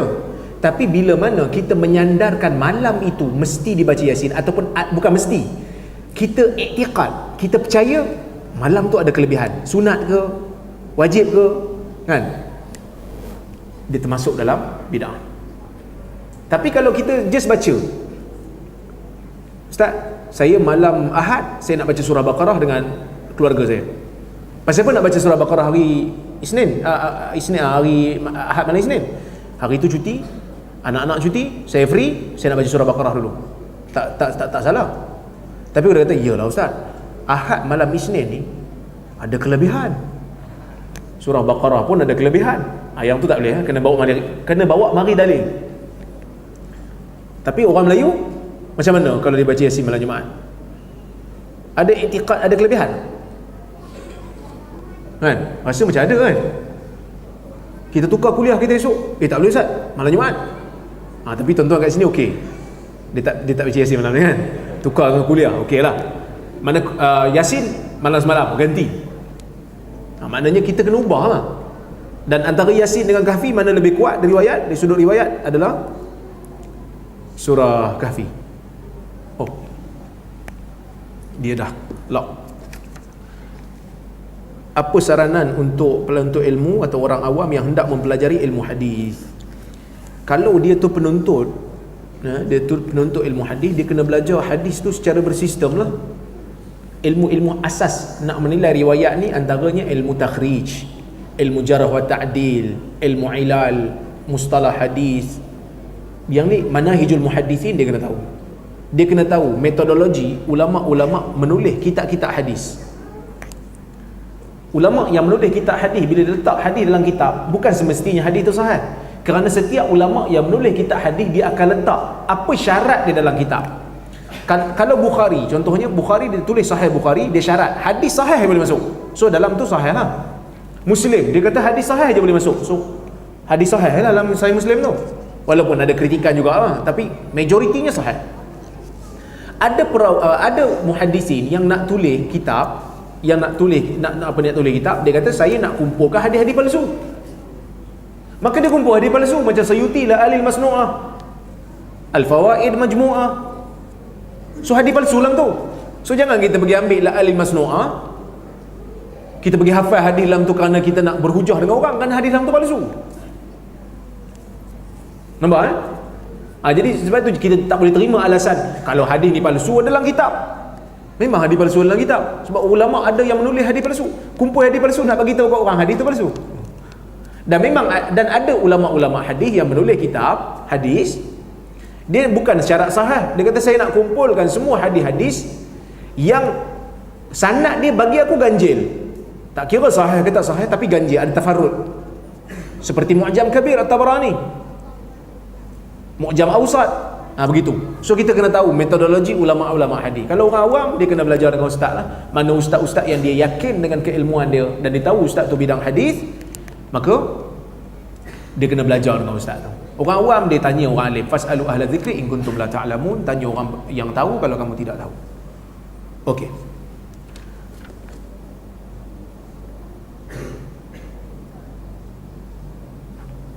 Apakah cara yang betul dalam peranan uri kerana terlalu banyak hadis palsu dan amalan disandarkan pada Nabi dan tiada dalil sahih, seperti tanam dengan paku, perah asam limau, asam keping, asam jawa, baca bismillah, lepas tu tanam. Saya kata kalau letak asam jawa, asam keping apa semua ni, kita tumis lah. Tak ada apa, tuan-tuan. Tanam tak payah nak buat asam ke, tak payah nak buat paku ke, tak payah nak buat apa. Sebab ada orang dia letak pensel. Saya pernah jumpa orang tua, dia tanam dengan pensel. Saya kata, kenapa tanam dengan pensel? Ni yang pertama dia membazir lah, idha'atul mal. Tanam tu dia akan hancur lah, pensel boleh guna. Beli bukan murah pensel kan, GST lagi kan. Jadi dia kata tanam ni nak bagi budak ni pandai belajar. Saya kata macam tu tanam dengan laptop lah, baru dia advance. hadis yang diriwayatkan oleh At-Tabrani daripada Abu Umamah, pergilah kepada hamba-Ku lalu timpulah bermacam-macam ujian kepadanya kerana aku mahu mendengar suaranya. Yang ini saya tak tahu. Saya tak pernah dengar hadis ni. Saya minta maaf, saya tak tahu. Soalan untuk Ustaz, saya mendengar banyak selawat-selawat yang bukan daripada riwayat yang sahih diamalkan oleh sebahagian masyarakat. Boleh Ustaz ulas sikit? Okey.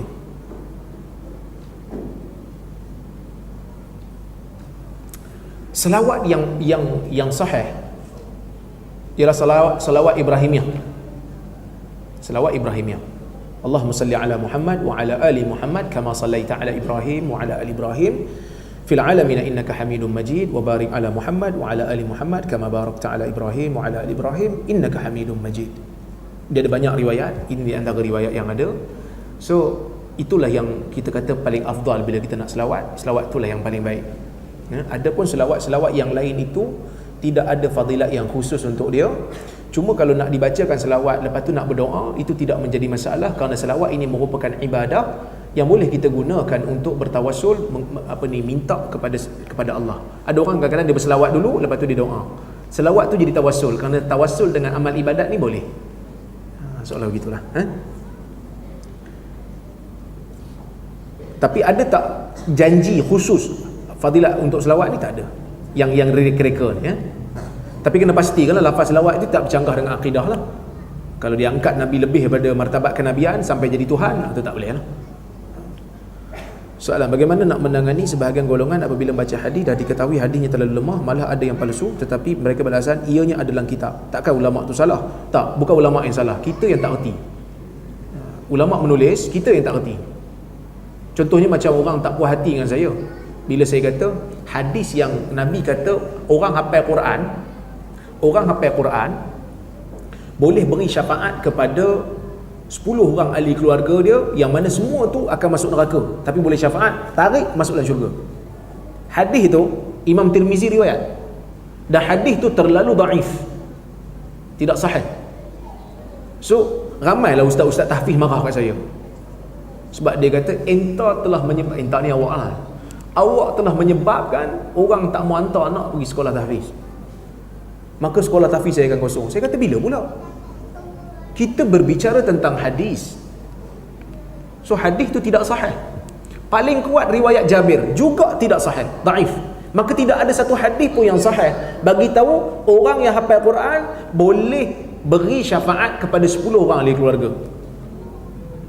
Kita yang ramai-ramai hantar anak pergi sekolah tahfiz tu sebab dengar hadis tu, betul tak? Betul tak? Kita malas nak hafal. Tapi kita nak anak kita hafal. Tak apalah, hafal, aku duk relax, nanti jangan lupa selamat kabel-kabel. Jadi bila kita dengar hadis tu tak sahih, kita marah juga kan? Ada hadis yang sahih. Mak ayah orang yang hafal Quran ni yang sahih, dengar ni, yang sahih. Mak ayah orang yang hafal Quran ni tuan-tuan, hari kiamat nanti Tuhan akan bagi dia pakaian yang khas. Hullatain, yang mahal. Dua helai pakaian yang tidak ternilai oleh ahli dunia. Yang tu okey.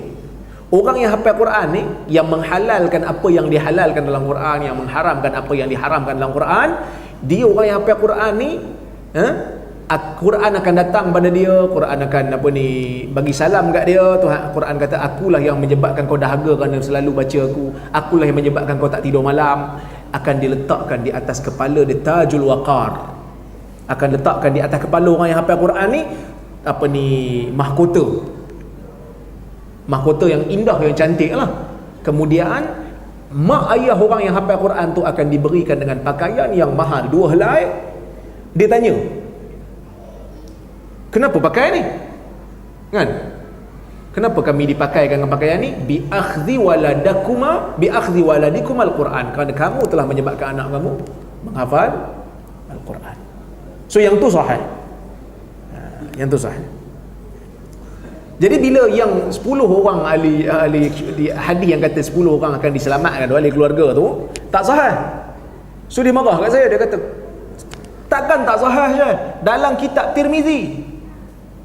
Hang lagi pandai daripada Imam Tirmizi ke? Dia garang kan. Saya kata tak, saya tak pandai daripada Imam Tirmizi. Tapi Imam Tirmizi masa dia tulis hadis tu dalam kitab dia, dia komen lepas tu. Dia kata, hadzal hadis la yasih. Hadis ni tak sahih. Imam Tirmizi sebut. Sebab tu nak baca kitab, baca bagi habis. Kalau tak bagi habis pun bagi habis satu bab. Jangan ambil hadis kerana Imam Tirmizi dia ada komen dia. Bawah tu dia komen. Dia kata hadis ni tak sahih.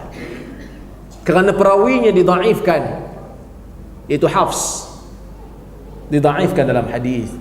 So, sebab tu saya kata tadi, orang yang nak belajar hadis, orang yang nak belajar agama mesti tahu tentang metodologi ulama-ulama menulis kitab hadis. Supaya kita tak berhujah menggunakan hadis palsu, buka kitab hadis palsu. Ada seorang dekat Jordan, tok guru saya cerita, kan? Tok guru saya cerita, apa ni, ada seorang tu kat Jordan, dia belik-belik kitab hadis palsu. Hadis tu, kitab tu mengumpulkan hadis palsu. So dia belik, dia hafal. Orang tanya dia pasal apa hafal ni? Saya nak pergi nak ajar anak-anak saya pada hadis palsu. So dia tak tahu metodologi. Apakah hadis ahad itu merupakan ilmu yang pasti dan meyakinkan? Tak. Hadis ahad dia gini, ilmu yaqini ataupun hadis ahad secara umum tidak memberikan keyakinan 100%, melainkan apabila ada qarinah, ada petunjuk yang kuat mengatakan Nabi SAW mengucapkan dia. Tapi tuan-tuan faham ke hadis ahad ni? Saya faham hadis Sabtu je, hadis ahad saya tak faham. Hadis ahad ni bukan hadis hari ahad tak. Hadis ahad ni maksud dia hadis yang riwayat dia tak capai ramai, tak ramai lah. Tak ramai. Kalau ramai sangat yang riwayat hadis tu, kita panggil dia mutawatir. Macam kita duduk dekat tuan-tuan duduk dekat apa ni, bangunan ni kan. Okey. Orang kata, malam ni ada kuliah lah. Ada kuliah perdana. So kita jumpa seorang, dia sebut benda yang sama. Satu orang dia sebut benda yang sama. Satu orang dia sebut benda yang sama. Sampai 10 orang yang kita jumpa, yang mana 10 orang ni tak kenal pun sama-sama mereka bawa berita yang sama. So berita yang kita dengar tu pasti ke tak? Pastilah, betul lah. Kerana tak ada kebarangkalian mereka ni pakat untuk bohong kerana masing-masing tak kenal. Itu mutawatir. Tapi kalau ada satu orang bawa satu berita ataupun dua orang bawa satu berita, kita tak pasti betul ke tak. Tapi dia tu kita kata tak pernah bohong, orang baik. Berita tu kita kata kalau dia bohong, takkan yang seorang ni bawa yang sama juga. So kita kata betul, kebarangkalian betul tu banyak, 80% betul. So hadis ni panggil hadis ahad. Adakah kita yakin 100% betul? Tak, kerana kebarangkalian silap. Dia silap dengar. Tapi dia tak bohong. Tak ada lagi petunjuk yang kata dia bohong, tak ada petunjuk kata dia silap. So kita kata 80% betul. So boleh amal tak? Boleh tak kita beramal dengan khabar dia? Boleh. Islam suruh kita beramal dengan khabar dia. Sebagai contoh, satu hakim dia nak memberi hukuman. Satu orang dituduh, dia nak bagi hukuman. So dia kena panggil berapa orang saksi? Paling tidak 2 orang saksi. Yang menyatakan memang betul, mereka nampak kawan ni dok buat salah. 2 orang ni boleh jadi tak 2 orang ni silap? Boleh jadi. Tapi oleh kerana petunjuk tu tak ada lagi yang mengatakan mereka silap, maka hakim boleh ambil tindakan. Begitu juga dengan hadis ahad. Hadis ahad ni maknanya perawi dia tak ramai. Tapi oleh kerana perawi-perawi itu dihukumkan dan dinilai sebagai orang yang baik dan ingatannya bagus, maka hadisnya sahih, kita wajib beramal dengan dia. Walaupun tak capai pada mutawatir. Pandangan Ustaz mengenai sisi pandangan tasawuf daripada Haris Al-Muhasibi, kitab Risalah Al-Mustarsyidin, saya tidak pasti kerana saya tidak membaca kitab itu. Apa status hadis ni? Seorang sahabat yang baru kehilangan ayah dia berjumpa dengan Rasulullah, datang berjumpa Rasulullah, bertanya berkenaan dengan ayah dia. Rasulullah menjawab ayah dia di neraka. Lalu sahabat bangun berlalu, kemudian Rasulullah memanggil balik sahabat itu dan berkata, ayah saya pun sama. Inna abi wa abaka finnar. Hadis ni riwayat Muslim. Hadis ni riwayat Muslim. Ulama berbeza pendapat tentang status hadis ni. Sebab majoriti mengatakan sahih kerana dalam sahih Muslim. Satu orang datang jumpa Nabi, dia kata, ayahku kat mana ya Rasulullah? Finnar, dalam neraka. Dia pun sedih, dia balik, Nabi panggil balik. Nabi kata, ayah engkau dan ayah aku dalam neraka. Mana ayah Nabi itu dalam neraka, kalau ikut hadis ni lah. Walaupun sahih, tapi sebahagian ulama kata sebenarnya Nabi bukan kata ayah dia tu ayah betul, kerana ayah betul itu tak sampai lagi risalah. Nabi belum jadi nabi, ayah dia dah wafat. So ayah dia tu ahlu fatrah.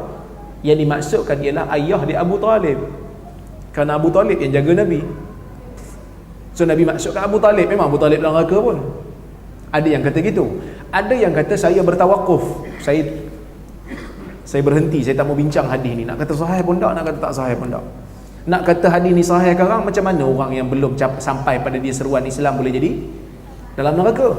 Sedangkan Quran kata wa ma kunna mu'adzibina hatta ba'asa rasula. Kami tak akan azab satu kaum sehingga kami hantar pada dia. Kami hantar pada dia rasul. Ni rasul belum ada. Ada yang kata tak, memang ayah Nabi, mak Nabi dalam neraka. Kerana walaupun mereka itu tak sempat dengan kenabian Nabi, tetapi mereka sempat dengan kenabian Nabi sebelum tu, iaitu Ibrahim dan Ismail, yang mana mereka telah mengajarkan ajaran tauhid, kemudian mereka mengubah dia. Wallahu alam tuan-tuan. Saya ini pendapat ulama. Tapi saya pernah tanya pada guru saya, Syekh Shu'aib Al-Arnaut, berkenaan dengan hadis ni. Dia kata hadis ni pada saya silap, hadis ni tak sahih. Saya kata kenapa tak sahih dalam Sahih Muslim? Dia kata aku mengatakan hadis ni silap dengan aku bagi tahu perawi telah tersilap menukilkan hadis ni pada Nabi, lebih baik daripada aku kata Nabi tak faham Quran dengan mengatakan orang mati dalam keadaan kafir tiba-tiba masuk neraka, sedangkan Quran menafikan benda tu. Tutup guru saya sebutlah. Kalau tuan-tuan tak puas hati, tuan-tuan pergi marah kat dia. Selain surah Al-Mulk, adakah ada dalil Nabi membaca dan mengamalkan surah As-Sajdah? Surah Sajdah Nabi baca pagi hari Jumaat solat subuh. Surah Al-Mulk baca sebelum tidur. Hadis itu juga tidak sahih. Tidak sahih baca sebelum tidur. Saya tidak bermakmum kepada imam yang kain jubahnya melewati tapak kaki. Salahkah saya? Tuan-tuan, saya izinkan saya memberikan sedikit teguran. Sahabat-sahabat Nabi solat di belakang Hajjaj, walaupun Hajjaj kaki bunuh ulama.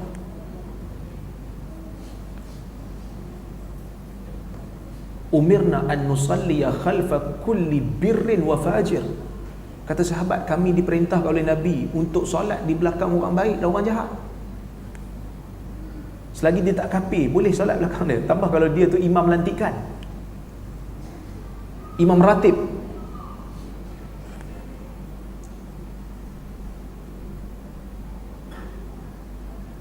Dan kalau isu ni kan, saya kata isu ni isu khilaf para ulama.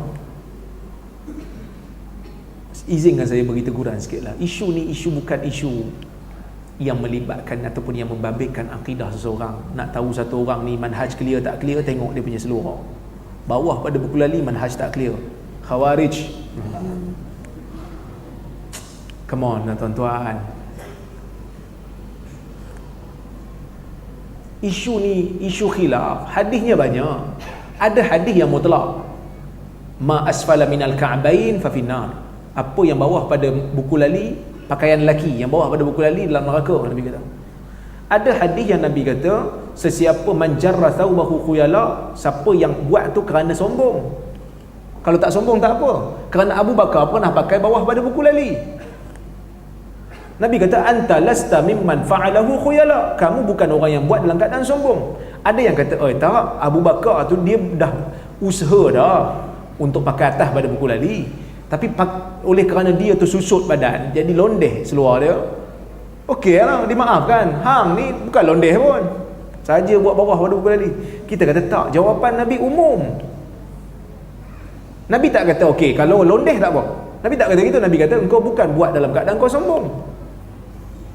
Jawapan Nabi umum. Oleh kerana tu Imam Nawawi mengatakan tidak salah selagi mana tidak sombong. Tapi kalau negeri tu menyebabkan, memang negeri yang kita duduk tu kalau pakai bawah buku lali sombong, so kita pakai atas buku lali. Kalau negara kita yang memang tengok tak ada apa-apa, relax, so terpulanglah pada urus masing-masing. Tapi kalau kita nak pakai atas pada buku lali kerana kita rasa kita nak selamat, itu lebih baik. Itu lebih baik. Tapi tidak menyebabkan manhaj dia tak clear. Apa makna dan maksud doa barakallahu lakuma wa baraka alaikuma? Maksud dia barakallahu lakuma wa baraka alaikuma ni kita baca biasanya yang Nabi suruh waktu jumpa pengantin. Kita biasa jumpa pengantin kita tahniah tahniah moga anak banyak tak boleh. Sebab orang zaman jahiliah pun macam tu kan, birrifahi wal bani. Moga-moga diberikan kemewahan dan moga-moga diberikan anak ramai. Nabi kata jangan baca macam tu. Doa barakallahu lakuma wa baraka alaikuma. Bila jumpa pengantin baru, bukan pengantin lama, pengantin baru, barakallahu lakuma, moga-moga Allah Ta'ala memberkati kamu, wa baraka alaikuma, dan memberkati apa yang akan diberikan kepada kamu, wa jama'a bainakuma fi khair, dan moga-moga Allah Ta'ala mengumpulkan kamu berdua dalam kebaikan. So kita nak pasangan tu bila dia kekal dalam pernikahan, kekal pernikahan tu dalam keadaan yang baik. Ramai orang kahwin kekal dalam pernikahan tapi pernikahan dia tidak memberikan keuntungan akhirat pada dia. Tu pun kita tak mau juga. Bahagia tapi tak bawa pada syurga, bawa pada neraka. Sebab tu Nabi suruh doa, moga-moga Allah Ta'ala menghimpunkan kedua-dua mempelai itu di dalam kebaikan. Bagaimana hukum menggambar muka? Gambar muka ni potret lah. Kalau potret dia yang pertama patung haram lah. Kalau potret ini berlaku khilaf, sebahagian mengatakan makruh, sebahagian mengatakan haram. Apa maksud ayat yang artinya dan isteri Abu Lahab membawa kayu bakar, apa ni, di lehernya ada tali sabut, hammalatal hatab fi jidha hablum min masad. Maksud dia kena azab dalam neraka lah, kerana dia menentang Nabi. Kedua-dua tu tentang Nabi. Dikatakan sebab nuzul ayat tu, bila mana Nabi kumpul dengan orang Quraisy, Nabi bagi dakwah yang pertama, Abu Lahab kata tabbal laka ya Muhammad sa'iral yaum, celaka kamu wahai Muhammad satu hari ni secara penuh. Alihadza jama'atana, adakah kerana nak cakap benda ni kamu kumpulkan kami? So turun ayat tu, tabbat yada abi lahab wa tab, kan? Celakalah kedua tangan Abu Lahab dan celakalah. Maknanya diberikan sumpah tu pada dia kerana dia sumpah Nabi dulu. Isteri Abu Jahal ni pun sama. Bukan Abu Jahal, Abu Lahab pun sama. So Allah Ta'ala sebut azab yang khusus untuk dia. Tuan-tuan, kalau pakai kalung daripada neraka, kan? Nabi dalam hadis Nabi kata, dalam hadis Nabi kata, orang yang paling ringan kena azab ni bila dipakaikan dengan sepatu daripada neraka, dan air dalam neraka tu, air tu sampai buku lali, otak menggelegak. Tu azab paling ringan. Cuba bayangkan kalau dia kena bawa kalung kan, dan kena bawa kayu api. Dalam riwayat menyebut, kalau setitik zakum ni buah dalam neraka, kalau setitik zakum Allah Ta'ala turunkan dalam dunia, habis kehidupan manusia, tak tinggal apa. Bagaimana orang yang makan sebiji buah zakum? Hebat azab neraka ni. Moga-moga Allah Ta'ala menjauhkan kita daripada itu. Jadi tuan-tuan, terima kasih banyak. Minta maaf saya tak dapat jawab semua soalan, kerana saya bukan orang yang mengetahui semua benda. Ada satu lagi, hadis jariyah, hadis ahad tetapi ia sahih. Disahihkan oleh Az-Zahabi, disahihkan oleh Ibnu Hajar, disahihkan oleh Al-Wasiti, disahihkan oleh Ibn Qudamah Al-Maqdisi, disahihkan oleh Ibn Abdul Bar. Ia sahih. Walaupun ada sebahagian cuba nak kata ia tak sahih, sebenarnya ia sahih. Wallahu ta'ala alam. Apa yang baik daripada Allah, apa yang buruk datang daripada kelemahan diri saya mohon ampun, mohon maaf kalau ada tersinggung dan terasa dengan kata-kata saya. Aqulu qawli hadza wa astaghfirullahal azim li wa lakum. Wassalamualaikum warahmatullahi wabarakatuh.